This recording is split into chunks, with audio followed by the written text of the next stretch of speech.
Shalom peuple de Dieu, bonjour, bonsoir, ça dépend de l'heure dont vous allez regarder cette vidéo. C'est votre humble serviteur, le docteur Noé. Bienvenue encore sur votre émission Croyant de Béret. Comme de nos habitudes, c'est une émission d'études bibliques et de la croissance spirituelle. Pendant un moment, nous étions absents parce qu'on avait accueilli un homme de Dieu qui nous a beaucoup bénis, et le docteur Benjamin, qui est notre père dans la foi. Nous disons merci à ça. Il nous a prêché sur les noms nouveaux de Jésus-Christ. Si vous avez besoin de vidéos, vous allez les trouver sur notre chaîne YouTube Ishara Studio. Merci à lui de là où il est. Nous disons merci. Nous sommes tellement reconnaissants pour votre passage. Mais aussi, à vous aussi, merci pour tout et pour le soutien. Que le Seigneur continue à vous bénir. Aujourd'hui, nous allons essayer de continuer avec notre enseignement qu'on a commencé il y a longtemps. Et merci pour la patience et pour tout ce que vous êtes en train de faire. Nous recevons des témoignages de partout que ces émissions sont en train d'édifier beaucoup de vies, et gloire à Jésus-Christ. Nous étions en train de parler sur un sujet capital, et c'est ce que je vais continuer.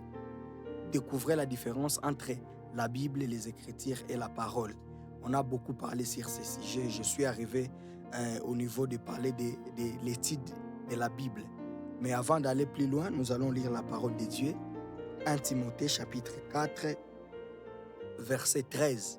L'apôtre Paul est en train de parler à Timothée. Il dit « Jusqu'à ce que je vienne, applique-toi à la lecture, à l'exhortation et à l'enseignement. » On a parlé de l'étude de la Bible, et on avait dit qu'il y a 5 choses à comprendre sur l'étude de la Bible. Je vais les citer rapidement parce que je suis en train d'aller vers quelque chose. On a parlé de la première des choses, que pour étudier la Bible, d'abord nous devons lire la Bible. Et ici nous voyons l'apôtre Paul est en train de dire à Timothée « Jusqu'à ce que je vienne, applique-toi à la lecture, à l'exhortation et à l'enseignement. » Nous savons que l'épître à Timothée, c'était une lettre qui était vraiment adressée à Timothée en tant que jeune serviteur de Dieu. Et ici, nous trouvons beaucoup de conseils ministériels. Il était en train de conseiller à Timothée de lire la Bible. Avant d'aller à l'enseignement, avant d'aller à l'exhortation, il faut d'abord passer à la lecture. Aujourd'hui, nous avons un grand problème dans le christianisme. Ce n'est pas seulement à côté de chrétiens, même aussi chez les hommes de Dieu. Ils veulent aller vers l'enseignement sans passer par la lecture. Tout commence par la lecture de la Bible. Tu n'arriveras jamais à l'enseignement sans passer par la lecture. Que tu sois chrétien, que tu sois ouvrier, serviteur, peu importe les titres que tu as, la position que tu occupes, tu dois passer par la lecture. Et à ce qui concerne la lecture, on avait dit que c'est le pain quotidien. Il n'y a pas les jours où il n'y a pas des moments où il faut lire la Bible. C'est tous les jours. La lecture est conditionnelle. Nous devons le faire tous les jours. Et alors, je voulais vous conscientiser à la lecture de la Bible. Dieu nous parle quand nous lisons. Dieu nous parle quand nous lisons. La deuxième des choses, on avait parlé de la mémorisation. Et j'avais dit, pour mémoriser un verset, il faut d'abord le comprendre. Ça nous sera difficile de mémoriser un verset si on n'a pas compris ça. Et pour arriver à la compréhension, il faut passer à l'amour. Donc, tu dois d'abord aimer la Bible. Tu dois aimer le verset. Si tu aimes le verset, ça sera pour toi facile de les mémoriser. Et la troisième des choses, j'avais parlé de l'étude. L'étude, donc dans l'étude de la Bible, nous devons aussi passer à l'étude. Dans l'étude, il y a l'étude réflexive et il y a l'étude des thèmes. Ici, nous pouvons étudier la Bible comme étant une source de connaissances ou une source de la vie spirituelle. Premièrement, dans la Bible contient beaucoup d'informations. Par exemple, à ce qui concerne les déluges, il n'y a pas un livre qui parle des déluges comme la Bible. Il n'y a pas un livre qui parle de la création comme la Bible. Donc la Bible, elle a beaucoup d'informations. Nous pouvons aussi étudier la Bible comme ça pour avoir la connaissance. Mais dans une autre dimension d'étude de la Bible, nous devons étudier la Bible pour se nourrir de la parole de Dieu. Parce qu'il n'y a pas la vie spirituelle sans la lecture de la parole de Dieu ou de la Bible. Et j'avais dit que dans cette étude, nous pouvons faire l'étude des thèmes. Tu choisis un thème dans la Bible, un sujet, comme moi j'ai choisi les sujets, découvrir la différence entre la Bible, les Écritures et la parole.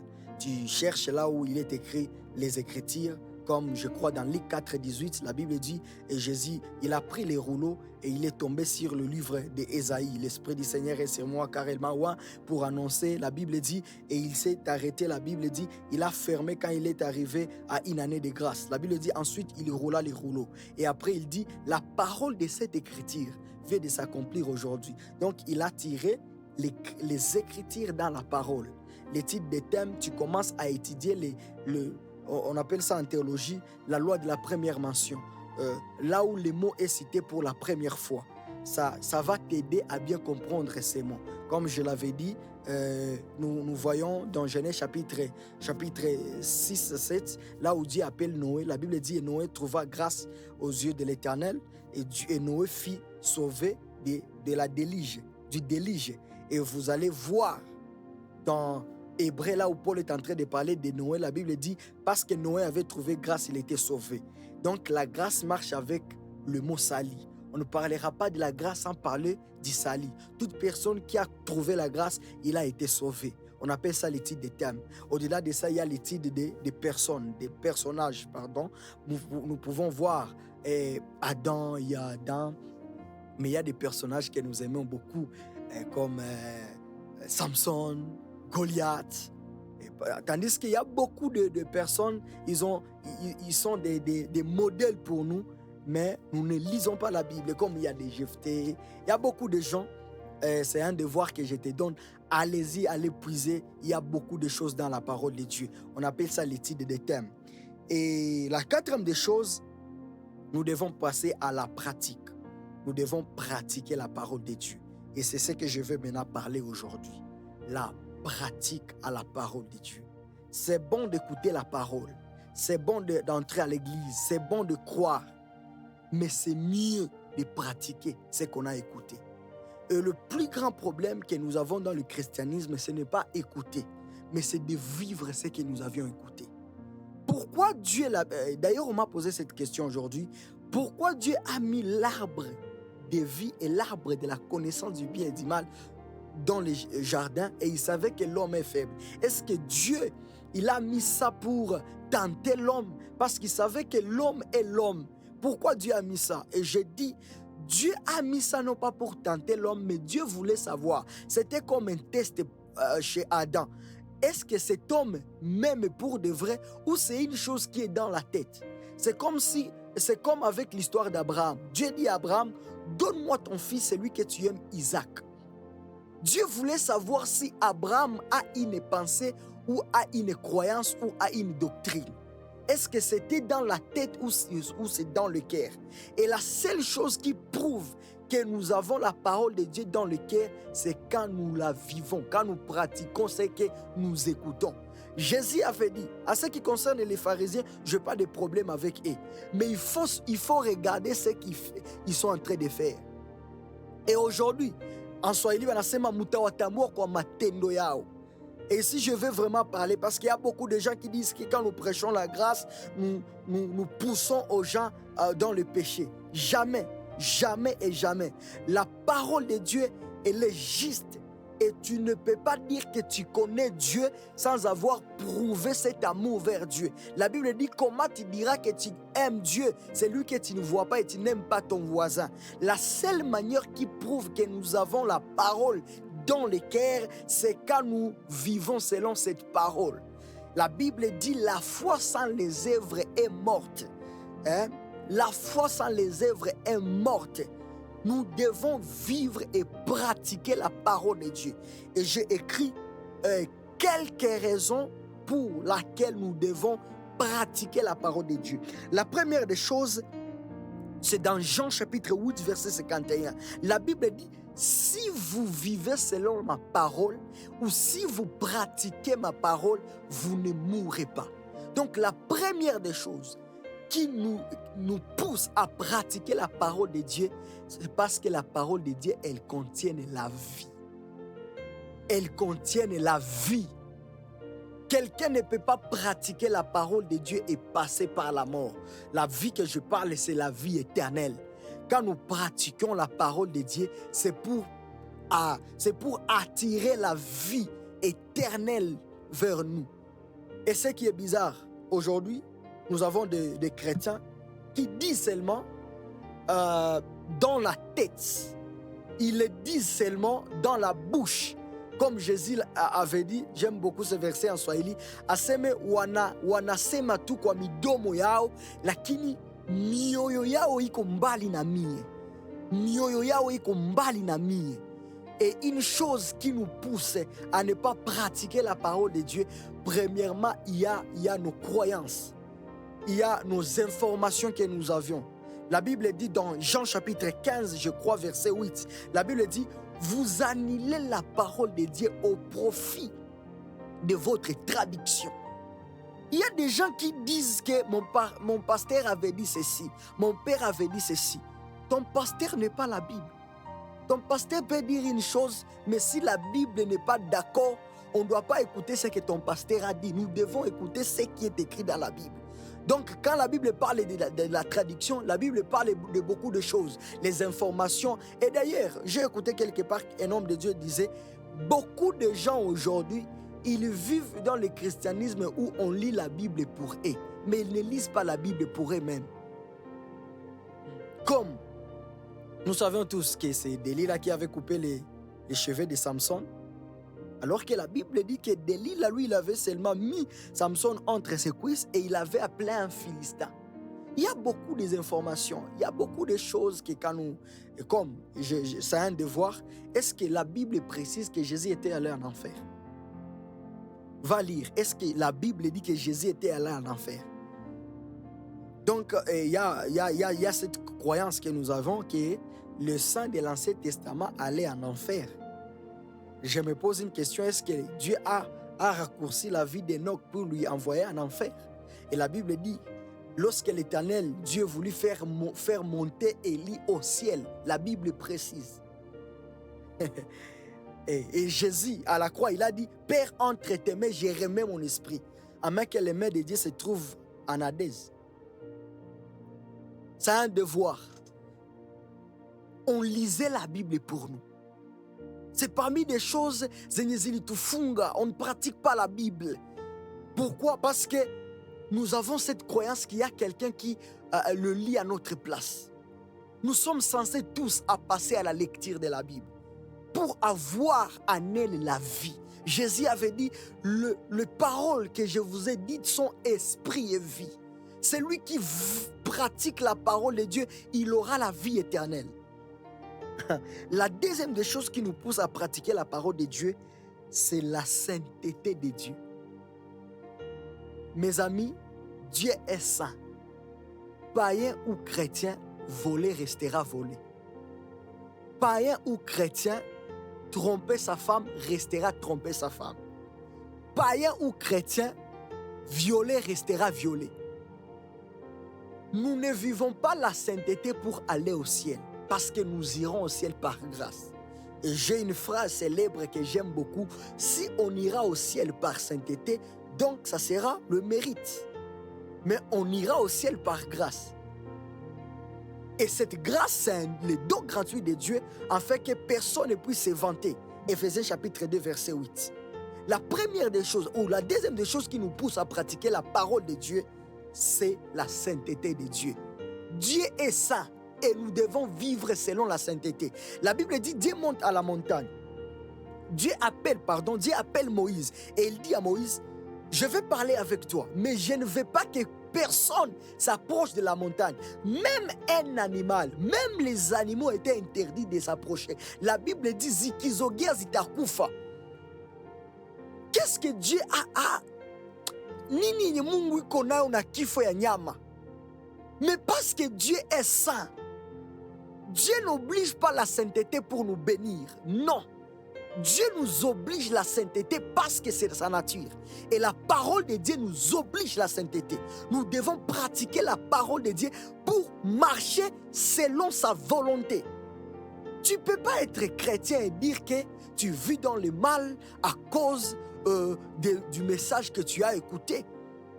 Ça n'existera jamais. Même si on te prêche la grâce, le mal restera le mal.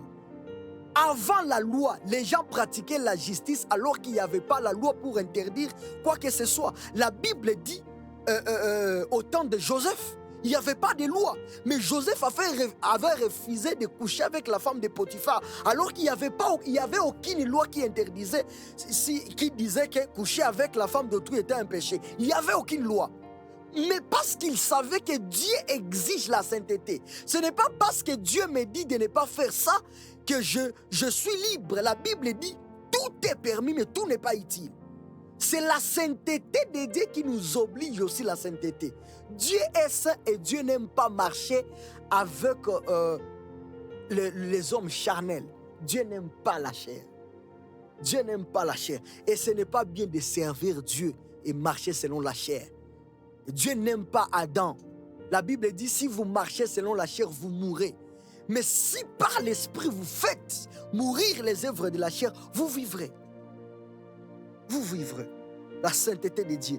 Dans Deutéronome chapitre 4, la Bible dit, quand Dieu était en train de dire aux enfants d'Israël de vivre selon sa parole, il leur avait dit, c'est parce que je suis saint.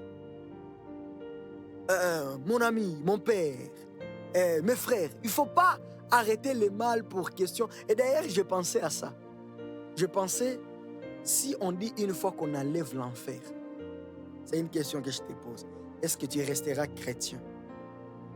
Beaucoup de gens sont dans le christianisme, non pas parce qu'ils aiment Dieu. Ils ont peur de l'enfer. Quand tu comprends cela, maintenant tu comprends la place du Christ dans notre vie. Je ne suis pas en Christ parce que j'ai peur de l'enfer. Non. Je suis en Christ parce qu'il m'a aimé. Je ne suis pas en Christ parce que je perds de perdre ma vie. Non. La Bible dit l'amour de Dieu consistait quand nous étions encore pécheurs. Mon amour envers lui, c'est... Moi, j'ai dit oui à son amour. C'est juste ça. Je ne suis pas en Christ. Il y a des gens qui vivent cette sainteté hypocrite. Parce qu'ils ont peur. Dieu ne peut pas... Non, je ne vais pas m'embrayer là-bas. Je n'ai pas le temps. La troisième des choses, nous pratiquons la parole de Dieu parce que c'est ce qui prouve notre foi. C'est ce qui prouve notre foi. Romains chapitre 12, verset 9. J'aimerais lire ces versets et peut-être c'est ici où je vais terminer et conclure mon message. J'aime beaucoup ce verset, ça me motive. Ça me motive. Arrêtons de nous mentir et dire que nous sommes chrétiens. Et Jésus avait dit, vous dites que vous êtes mes disciples, mais vous ne faites pas ce que je dis. Le premier caractère d'être un disciple de Dieu, c'est de faire ce qu'il a dit. Romains chapitre 12, verset 9. Quand tu vas aussi arriver à la maison, aide-moi à lire ces passages. Je vais lire tous les restes du chapitre et ça sera une bénédiction pour toi. C'est les œuvres de la foi. Je lis la parole de Dieu déclare que la charité soit sans hypocrisie.